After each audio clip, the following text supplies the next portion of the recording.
बहुत सारे बच्चे कंफ्यूज रहते हैं कि what is production possibility curve and how to deal with it in exams. मतलब कि एग्जाम में इन क्वेश्चन से कैसे डील करेंगे। डील कब करोगे? जब कॉन्सेप्ट आता है। कॉन्सेप्ट आएगा तो ही डील कर पाओगे। एक एक चीज, एक एक मीनिंग अच्छे से क्लियर होगी तो ही एग्जाम में इसको आप लिख पाओगे अच्छे से। तो ये क्लास 11th के स्टूडेंट्स के लिए सबसे इम्पॉर्टेंट चैप्टर है जो चैप्टर 1 से रिलेटेड है। इस एंटायर लेक्चर में हम लोग कवर करने वाले हैं प्रोडक्शन पॉसिबिलिटी फ्रंटायर की मीनिंग से लेके इसकी shifting and how question is coming in your exam. ठीक है, कि क्वेश्चन जो है वो आपको कैसे पूछेगा एग्जाम में, ये सारी चीजें हम इस लेक्चर में कवर करने वाले हैं। तो स्टार्ट करते हैं। सबसे पहले what is the meaning of production possibility frontier, कि जो प्रोडक्शन पॉसिबिलिटी फ्रंटायर है उसकी मीनिंग क्या है।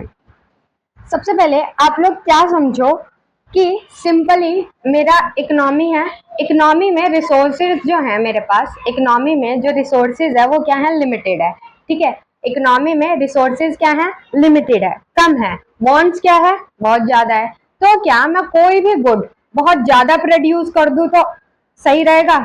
नहीं। क्या मैं कोई गुड बहुत कम प्रोड्यूस करूं तो सही रहेगा? नहीं। मैं सारे रिसोर्सेज किसी एक पर्टिकुलर गुड पे लगा दूं और उसको अंधा, मतलब अंधा प्रोड्यूस कर दूं, कुछ भी।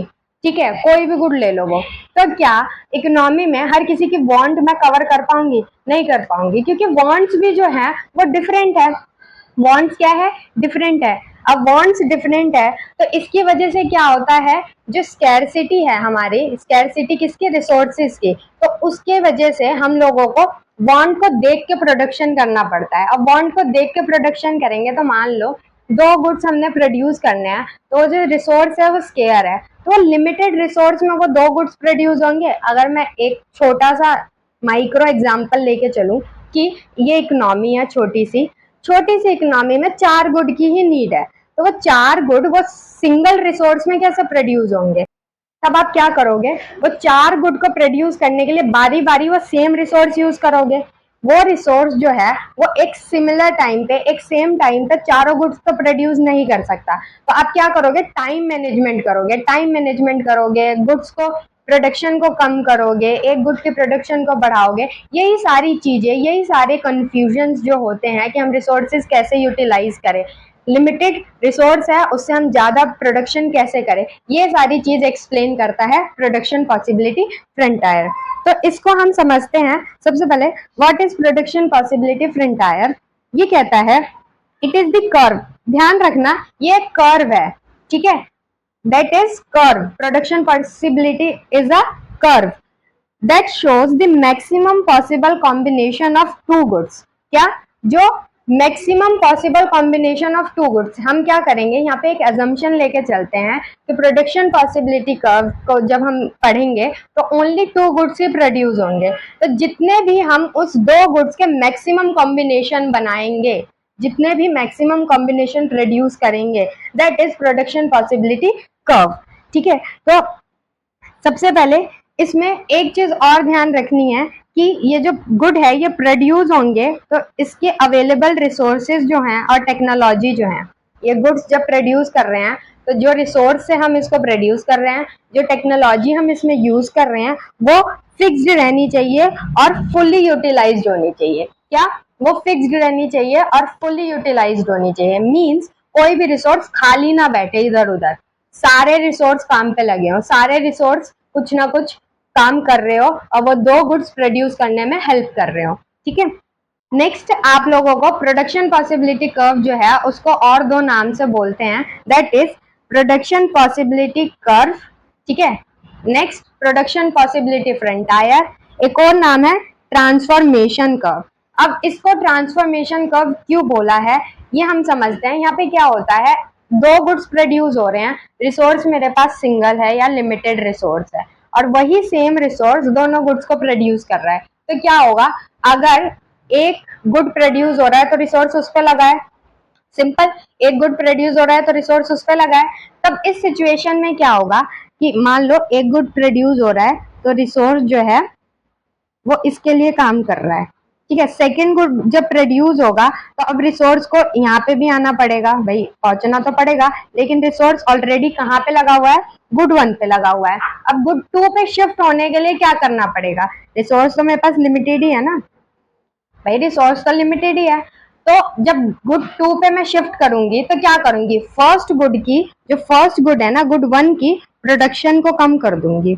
मान लो 10 यूनिट प्रोड्यूस हो रहे थे गुड 1 के, अचानक से मुझे पता चला गुड 2 की भी डिमांड आ गई, तो क्या करूंगी, 10 यूनिट से मैं इसकी 5 यूनिट प्रोड्यूस करने लगूंगी, और जो 5 यूनिट प्रोड्यूस करूंगी तो कुछ रिसोर्सेज फ्री होंगे ना, तो जो फ्री रिसोर्सेज है, जो रिसोर्सेज फ्री हो रहे हैं उनको मैं गुड 2 पे शिफ्ट कर दूंगी। अब गुड 2 भी प्रोड्यूस हो रहा है, तो this is production possibility frontier. तो इसको हम लोग बोलते हैं ट्रांसफॉर्मेशन कर्व। यहाँ पे ट्रांसफॉर्मेशन कर्व इसलिए यूज हुआ है कि एक गुड से दूसरे गुड पे जो रिसोर्स है वो ट्रांसफर करता है, ठीक है।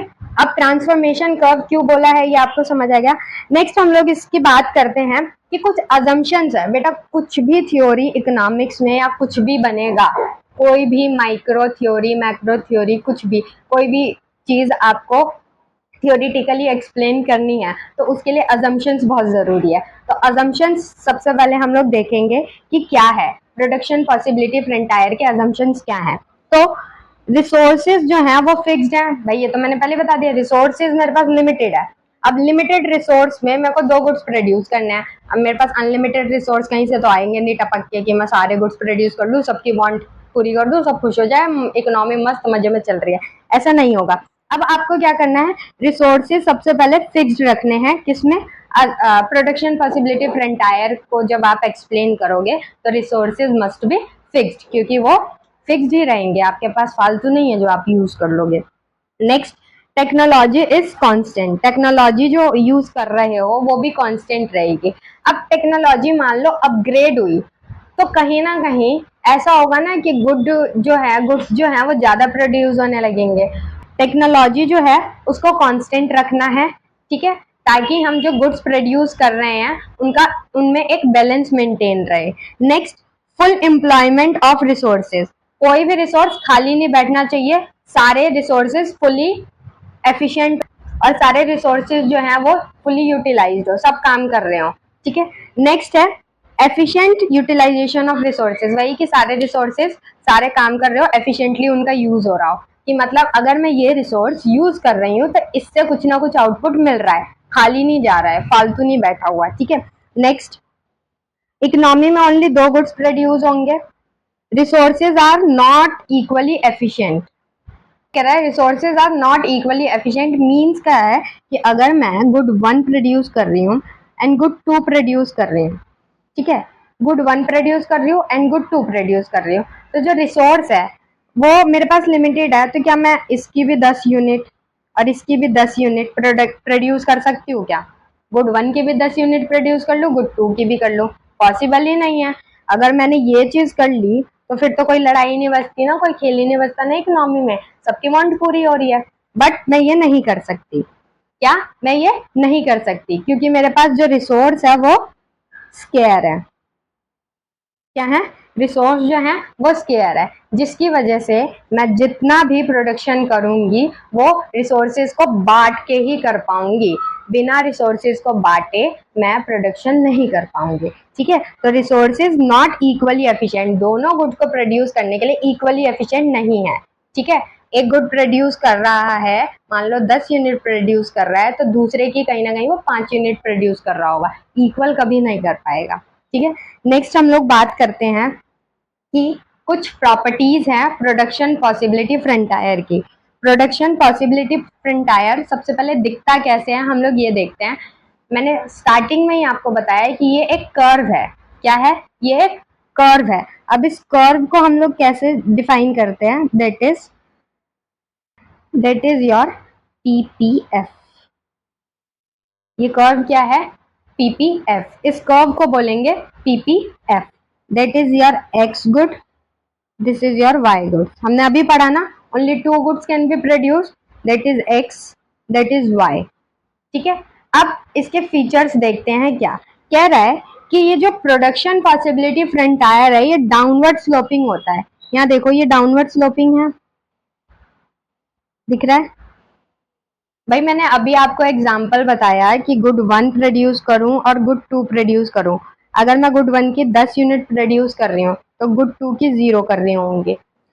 अगर मुझे गुड 2 की 1 यूनिट और प्रोड्यूस करनी है, गुड 2 की 1 यूनिट और प्रोड्यूस करनी है, तो यहाँ से मुझे गुड 1 की यूनिट्स को कम करना पड़ेगा, तब कहीं ना कहीं जाके गुड 2 प्रोड्यूस हो पाएगा। तो ये जो रिलेशन है ना, गुड 1 की प्रोडक्शन को आप कम कर रहे हो और गुड 2 की प्रोडक्शन को बढ़ा रहे हो। क्या? गुड 1 की प्रोडक्शन को कम कर रहे हो, गुड 2 की प्रोडक्शन को बढ़ा रहे हो। जब आप ये सिचुएशन पे होते हो तो आपका कोई भी कर्व हो वो आपका डाउनवर्ड स्लोपिंग ही बनता है। ठीक है, जो भी आपका कर्व होगा वो डाउनवर्ड स्लोपिंग ही बनेगा। नेक्स्ट, ये कर्व जो है वो कॉन्केव टू दी ओरिजिन होता है। ये देखो कॉन्केव टू दी ओरिजिन है, ये मेरा ओरिजिन है, दिस वन ओरिजिन, ओरिजिन की साइड है ये, कॉन्केव है। अब कॉन्केव क्यों होता है?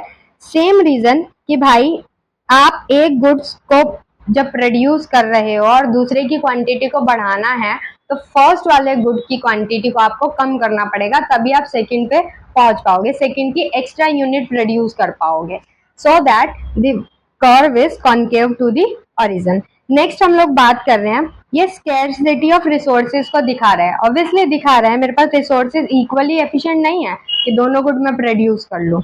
उसके बाद इस पे कुछ पॉइंट्स होते हैं, ये जो कर्व है इसके ऊपर कुछ पॉइंट्स होते हैं, कर्व के ऊपर पॉइंट्स, ये पॉइंट, ये पॉइंट, ये पॉइंट, ये ध्यान देना मैं कर्व के ऊपर बना रही हूँ।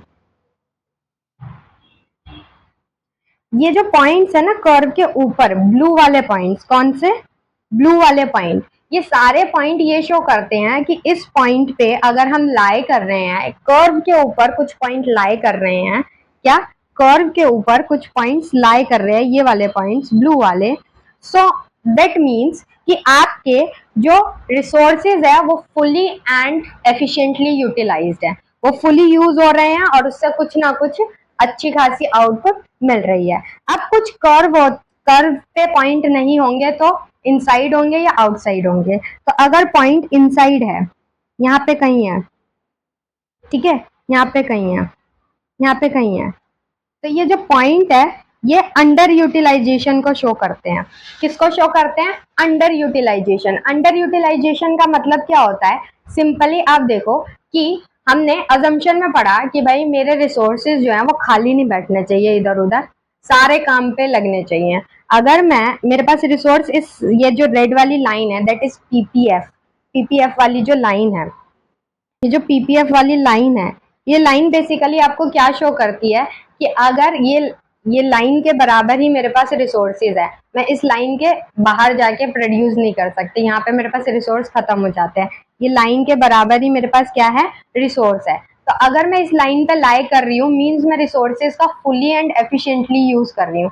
और अगर मैं इस लाइन के अंदर हूँ कहीं कहीं पे भी, इस ये जो पीपीएफ है इस लाइन के अंदर हूँ, तो इस पॉइंट को हम लोग बोलते हैं अंडर यूटिलाइजेशन। मतलब कि आपके रिसोर्सेज फुली यूटिलाइज नहीं है, कुछ रिसोर्सेज खाली बैठे हैं, चाय पी रहे हैं, मजे कर रहे हैं और आपका काम नहीं हो पा रहा है। ठीक है, कुछ रिसोर्सेज क्या है? खाली बैठे हैं, मजे कर रहे हैं, आपका काम नहीं हो पा रहा है, that is under utilization of resources. और अजम्पशन में हमने पढ़ा था कि मुझे रिसोर्सेज फुल्ली यूटिलाइज करने हैं। ठीक है, अगर मैं इस पॉइंट पे लाई कर रही हूँ तो पीपीएफ का अजम्पशन क्या हो रहा है? वायलेट हो रहा है। नेक्स्ट हम लोग बात करते हैं कि अगर पीपीएफ के आउटसाइड कोई पॉइंट हुआ, तो अगर मान लो ये वाला पॉइंट है, दिस पॉइंट, ये देखो पीपीएफ के बाहर ये मैंने कितने पॉइंट बना दिए। ठीक है, ये सारे पॉइंट क्या शो कर रहे हैं? अब ये रेड लाइन क्या शो कर रही थी कि मेरे पास रिसोर्सेज ही इतने हैं, रेड लाइन क्या शो कर रही थी कि मेरे पास रिसोर्सेज ही इतने हैं। अब मैं इस लाइन के बाहर मैं प्रोडक्शन कर पाऊंगी? नहीं कर पाऊंगी। क्यों? क्योंकि मेरे पास रिसोर्सेज ही नहीं है उतना प्रोड्यूस करने के लिए।